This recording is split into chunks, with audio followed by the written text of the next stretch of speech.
Hello, story lovers. Welcome back to my channel, Pravarakia Part 25.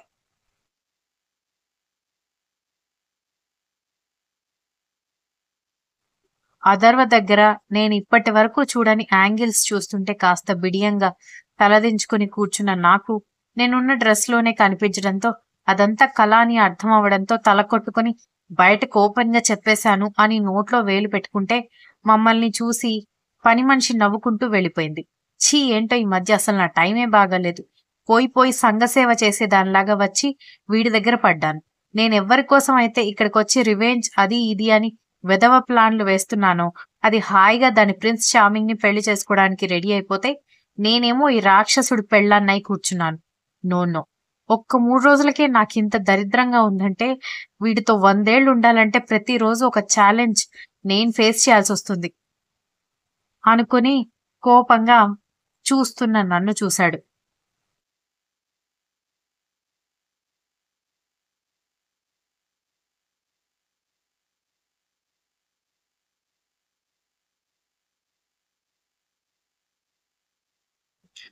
ఏంటి అంత romantic గా చూస్తున్నావని నా 2 బుగ్గలు ఒత్తి పట్టుకునేసరికి అవి చేప మూతిలాగా ముందుకు రావడంతో మెల్లగా తను ముందు కొంగుతూ కనిపించేసరికి షాక్ అయ్యి ఒక్క తోపు తోసేసరికి పాపం లూజ్ గా కూర్చున్నాడేమో కింద పడబోయి వెనక ఉన్న టేబుల్ పట్టుకుని కంట్రోల్ చేసుకుని మెంటల్ మేనర్స్ తెలీదా నీకు అన్నాడు.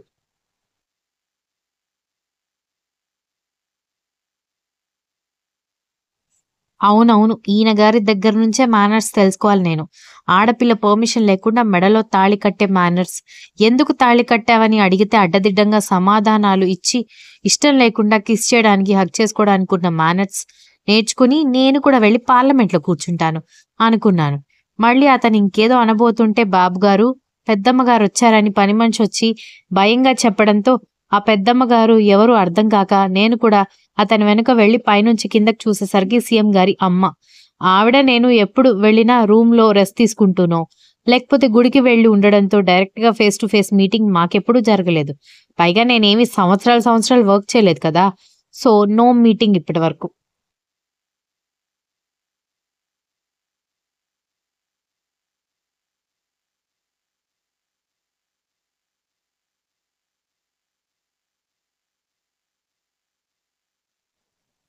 దాంతో కిందకి వెళ్ళడానికి ధైర్యం సరిపోక నేను అక్కడే ఆగిపోతే మీ అత్తగారిని కలవవా అని నా చేపట్టుకుని కిందకి తీసుకువెళ్తే ఇతడి ప్రవర్తన ఏంట్రా బాబు అనుకుంటూ వదిలించుకోవడానికి ట్రై చేస్తున్న నన్ను కుక్కని లాక్కెళ్ళాడు. అదేం పోలిక అని మీరు అనుకున్నా సరే, నాకైతే అలాగే అనిపించింది. నన్ను కిందకి తీసుకువెళ్ళిన తర్వాత వాళ్ళ అమ్మగారు విసిరిన చూపు చూడగానే నన్ను నాకు నిలువున తగలబెట్టుకుంటేనే ఆ ఫీలింగ్ నుంచి బయటపడగలను అనిపించింది. అంతే కదా, మామూలుగానే కార్పొరేట్ కంపెనీస్లో వర్క్ చేసే సెక్రటరీలు, ఇంకెక్కడైనా వర్క్ చేసే సెక్రటరీ మీద అయినా సరే బాస్ని వలలో పడేసుకునే క్యారెక్టర్స్ అని ఒక ముద్ర ఉంది. అందులో ఒక 30% నుంచి మాత్రమే ఇలా ఉంటే మిగిలిన వాళ్ళు వాళ్ళ జాబ్స్ వాళ్ళు పర్ఫెక్ట్గా చేసుకునే వాళ్లే. ఇప్పుడు ఆవిడ చూసిన చూపు కూడా నాకు అలాగే అనిపించింది.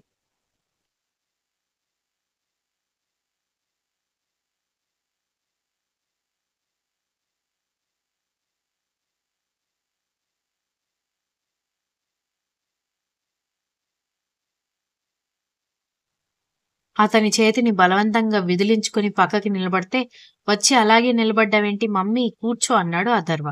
తెలివిగా మాట్లాడుతున్నానని అనుకోవద్దు కన్నా అని ఆవిడ అనేసరికి అథర్వ చిన్న స్మైల్ ఇచ్చి ఆవిడ దగ్గరికి వెళ్లి భుజాల మీద చేవేసి సోఫాలో కూర్చోబెట్టి పక్కన వాళ్ళమ్మ పక్కన సెటిల్ అయ్యి నన్ను కూర్చోమని పిలవడంతో నేను కోపంగా చూసి కదలకుండా నిలబడితే అరే రమ్మంటే అన్నాడు విసుగ్గా.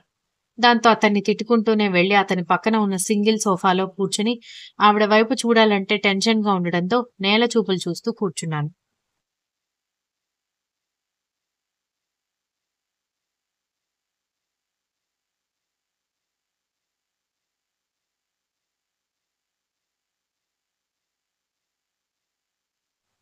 అసలు ఇక్కడ ఏం జరుగుతుందో నేను అడిగే వరకు చెప్పవా అథర్వ అని నిర్మలాదేవి గారు కోపంగా అడిగేసరికి నా పెళ్లి జరిగింది, కాకపోతే మీరు లేకుండా చేసుకున్నందుకు నాకు చాలా బాధగా ఉంది మా అన్నాడు. ఓరు వీడేశాలో ఎన్ని డ్రామాలు ఆడుతున్నాడు అని నోటికొచ్చిన తిట్లు తిట్టుకుంటూ కూర్చున్నాను. నాటకాలు ఆడకు కన్నా, నిజంగా నువ్వంత ఫీల్ అయ్యేవాడివైతే ఆ అమ్మాయిని ఇక్కడికి తీసుకురాకుండా మన ఇంటికి తీసుకొచ్చి పెట్టేవాడివి, కానీ ఇలా చెప్పా పెట్టకుండా తాళి కట్టేవాడివి కాదు. అయినా జరిగిందేదో జరిగిపోయింది. ఆ అమ్మాయిని వాళ్ళ ఇంట్లో వదిలే. నీకు మంచి సంబంధం చూసి పెళ్లి చేస్తాను అని వీలైనంత సౌమ్యంగా చెప్పింది నిర్మలాదేవి.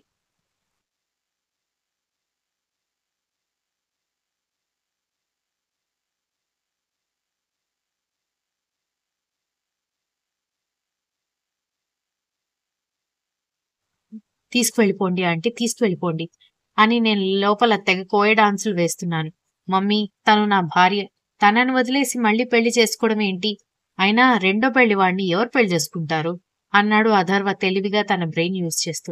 నీ పెళ్లి జరిగి ఒక్కరోజు మాత్రమే అయితే నిన్నప్పుడే ఎవరు సెకండ్ హ్యాండ్ అని అనరు గాని నాటకాలు వేయకు అని ఆవిడ సహనం కోల్పోవడంతో గట్టిగా అరిచింది. ఆవిడేంటి ఈయన గారి నాటకాలకి నాకే ఒళ్ళు మడిపోయింది. కానీ తను నా భార్య మమ్మీ. ఆమెని వదిలేసి వేరే ఎవరినో ఎందుకు చేసుకుంటా అన్నాడు.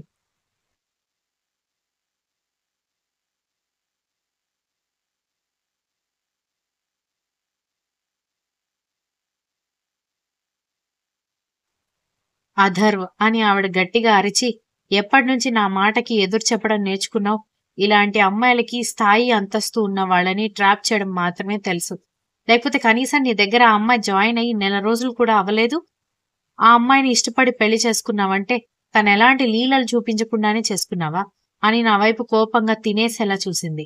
ఏమే, సార్ సార్ అంటూ రెస్పెక్ట్ ఇస్తుంటే వినయం అనుకున్నాను కానీ అది అతి వినయం అని నాకు అర్థం కాలేదు. ఏ రేంజ్లో వాణ్ణి లొంగ తీసుకుంటే నీ జపమే చేస్తూ ఉంటాడని ఆవిడ మాట్లాడేసరికి కళ్ళల్లో కావేరి పొంగేసరికి రోషంగా ఇప్పుడేం మాట్లాడవేంటి అన్నట్టుగా అతని వైపు చూశాను.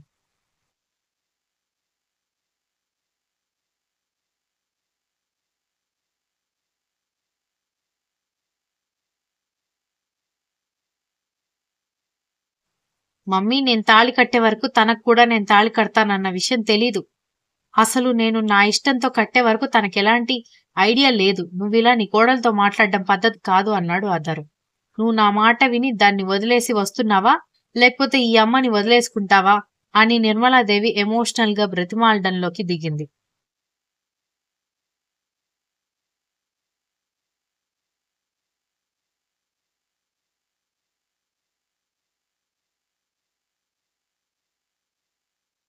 మమ్మీ అని అథర్వ చెప్పబోతుంటే చూడండి అని నేను అనేసరికి ఇద్దరూ నా వైపు చూశారు. నేను మా అమ్మ గుట్టుగా మా బ్రతుకు మేము బ్రతికేవాళ్ళం. మీరన్నట్టు మీ అబ్బాయిని నేను కలలో కూడా లొంగదీసుకోవాలని అనుకోలేదు. అసలు ఈ ప్రేమ పెళ్లి లాంటి వాటి మీద ఎలాంటి అభిప్రాయాలు లేకుండా బిజీ షెడ్యూల్లో గడిపేసిన నాకు లొంగదీసుకోవాలనే ఆలోచన కూడా లేదు.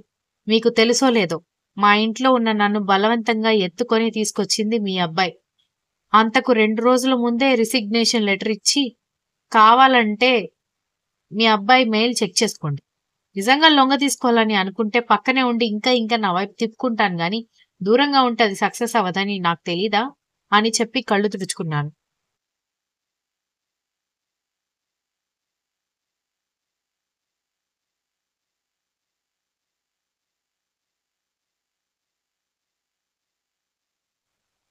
అథర్వ నన్ను కన్సోల్ చేయడానికి ట్రై చేస్తూ ఉంటే, don't touch me you cheat. అసలు నేనేం చేశానని నాకు ఇంత టార్చర్ చూపిస్తున్నావో నాకు అర్థం కావట్లేదు. ఇలా అవమానించడానికే నా మెడలో తాళి కట్టింది అన్నాను. సంయుక్త అతనేదో చెప్పబోయాడు. నీకు కొన్ని విషయాలు తెలియదు కదా. అసలు ఎన్నో ఆప్షన్స్ ఉండగా హెక్టిక్ షెడ్యూల్ వల్ల నరకం చూస్తానని తెలిసి కూడా ఒక పొలిటీషియన్, అందున సీఎం కింద సెక్రటరీగా వర్క్ చేయడానికి ఎందుకు వచ్చానో తెలుసా? నీ మీద రివెంజ్ కోసం అన్నాను. అథర్వ కళ్ళల్లో కనిపించిన షాక్ నేను ఎక్స్పెక్ట్ చేయలేదు. చాలా హర్ట్ ఫీల్ కూడా కనిపించింది.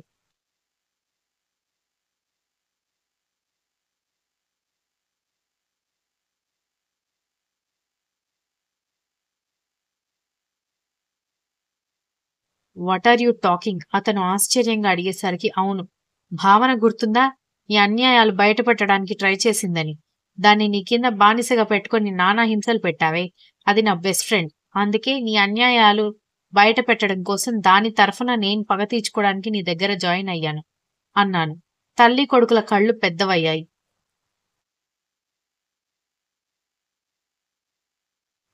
Continues. If you like this story, please like, share, comment, and don't forget to subscribe.